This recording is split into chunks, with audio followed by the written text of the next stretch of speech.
Well, I probably should have started doing this years ago, but here I am, better late than ever. Welcome to my first ever episode of Cooking with Teej. You're probably wondering, or maybe you're asking yourself or me, hey Teej, what are we cooking today? Well, let me tell you what we're cooking today. We're cooking Singapore noodles. Ooh! Look at those. Singapore noodles. It's one of my favorite dishes. It's something I was blessed to learn how to cook at the last restaurant I worked at. And then before that, it was one of my favorite dishes from a Chinese food restaurant in Edmonton, Alberta called All Happy Family Restaurant. They ain't sponsoring this, but gotta get that plug in, yo. I still remember it was number 34 is my guess. I bet it's number 34. Look that up. Let me know. Get back to me. Let's get to it. It's kind of like a curry. It's got a little bit of curry taste, but not too much. The way everything kind of comes together, it's just nice. It's just a nice dish. Super simple. Cost on this is like $2, like straight up. Got carrots, onions, garlic, ginger, something green, rice noodles, some citrus, some spicy, and some cooking oil and curry powder if I didn't say that already. You're going to want to start off with your noodles. You're going to want to soak them. I'm soaking mine in hot water or warm water, like tap warm water, because I want them to be ready. I'm going straight into this. I'm going hard in the paint. I want them to be ready when I'm ready for them. I do recommend soaking your noodles a little bit beforehand because you don't really want to run into the problem of vegetables and you can't add them, or you add them and it's just going to throw everything off. It's not going to reach its full potential. Just going to want to slice your veg. So, yeah, just slice your veg. Slices. How thick? I don't know. I work construction. 1/4 inch. How about that? 1/4 inch on, maybe a bit bigger on your cabbage. 1/4 inch on your carrots. Fine. Julienne, if you want to call it. On job site, we call it 1/4 inch, you know. So that's the former Verta boy speaking, you know, a lot of blue collar lifestyle there going on. And look at that, nice and smooth. I'm throwing it over into a pot. I got it, just kind of seasoning on fairly low heat, you know, not ready. You can put it in a bowl or have it in the pot with no heat, ready to go for when you're ready to fire it up. Again, Julian, I think I cut my carrots. I cut 2 carrots. I cut them differently, probably to show you that there's different ways, but I think the point or the message I was trying to convey is, woo, look at that skills, is be careful. Work within what you know, work within your comfortability, or find balance of pushing that comfortability. But cutting your fingernail off also fucking sucks, and you lose a lot of knife confidence. So everything in timing, you know, you gotta grow. You're the chef of your own kitchen. Cut it however the heck you want. If you're not even capable of this, you can get like a mandolin or even a cheese grater. Grate those carrots right up. See there, I'm flipping it. I'm flipping it so that I'm always cutting it on a flat side. That's the technique I do. I don't really, it's kind of going too fast for you to really pay attention, but always providing a flat side for your round vegetables is a very safe way to cut. Normally you'd be cutting, I'm using red leaf lettuce. I highly recommend using green cabbage or some sort of green-like cabbage, something a little harder, a harder leafy green. I'm using red leaf because that's what I got. So you'd be cutting your cabbage now, but since my red leaf lettuce won't need as much cooking time, I'm going straight to the ginger. Yo, this ginger I ordered online from a grocery store about 45 days ago, and I bought like 69 cents of a ginger root, and I got this fucking football that was like this big ginger root. Like, dude picking my order did not give a what. and it's awesome. It's lasted me. That's pretty much the last of my ginger. I've been eating it every day. Love it. Got the garlic. I smashed it already. I don't know if you saw that. It was too quick. So yeah, you would have been cutting your cabbage already,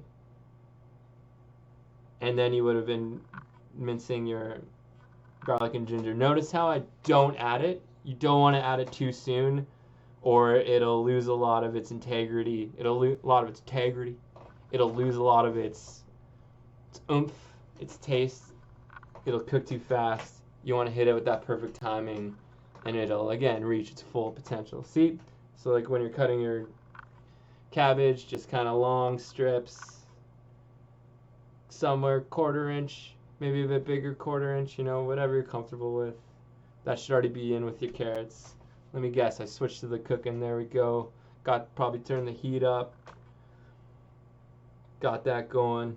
Gonna go with some curry powder. You can also use a little bit of too much. There you go. It's about a tablespoon. You know, too much, it gets kind of chalky, so you want to hit that perfect amount. See, I'm using hot sauce. I'd recommend chili flakes or jalapeno peppers or something, but working with what I got. I really recommend too not leaving spice out, even just the slightest little bit. It's just a very big component. This dish is so simple that taking out one ingredient is really going to affect it. And let that cook. If you're using a wok, you've already got meat beat. It's better. I'm using my cast iron pan here. As you see, I added water there. If you're using a wok, you're not going to need to add water as much. You shouldn't need to because the oil will stay at the bottom. But because of that, and I don't like using a lot of oil, I like to add water from time to time, just a little bit. It helps cook your vegetables as long as you don't add too much and you have enough heat. As you can see, it's boiling pretty good there. Yeah, I haven't added any salt or anything. You add that at the end. And just stir, let it cook. It's funny, like over the years, we all got that aunt or that blank in-law or that whatever. You always see these old ladies arguing about, are the carrots cooked enough or not? You know, you really got to try it. You got to try your carrots. Like, you got to try your vegetables. Yeah, it says, like, you know, it might be 5 minutes, but you might need to cut one open, see where it's at. You know, you still want that little bit of crunch, but it's, like, beginning to soften up. You know, it's like you hang it, it'll droop down. But to see, you'd already have the cabbage in there. I added the lettuce late. I love throwing in my leftover lettuce, my late lettuce, into my stir fries. It's a great way to get rid of it. Great way to sneak your greens into your meals. Highly recommend. Ooh, see? There's that ginger I was talking about. Now that the vegetable's ready, we're going to add the ginger and garlic now so that it won't burn. It'll cook perfectly. It'll be perfectly cooked by the time everything else is ready.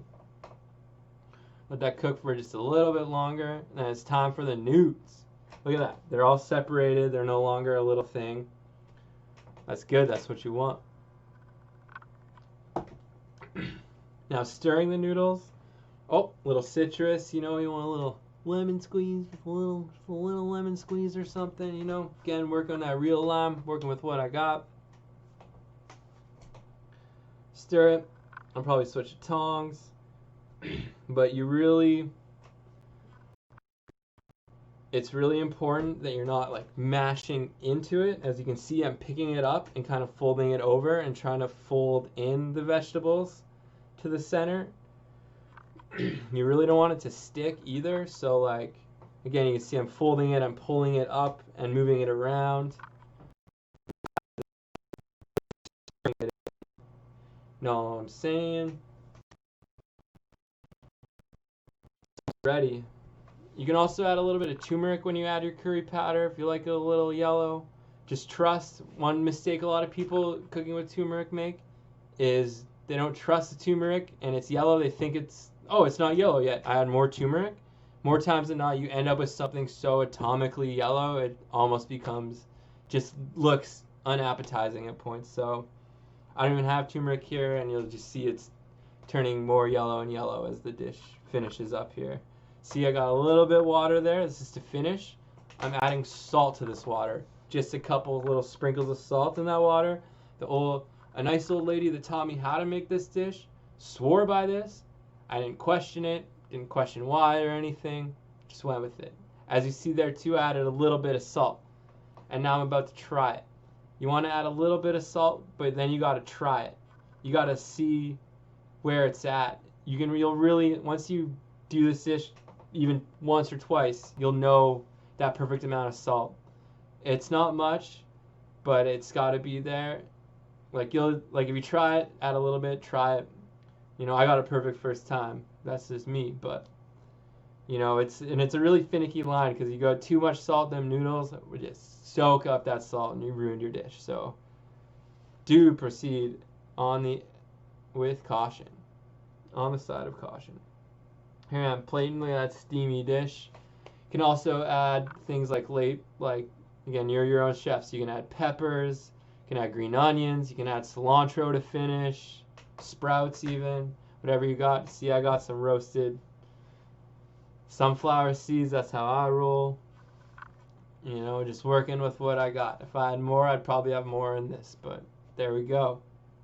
Not bad, not bad.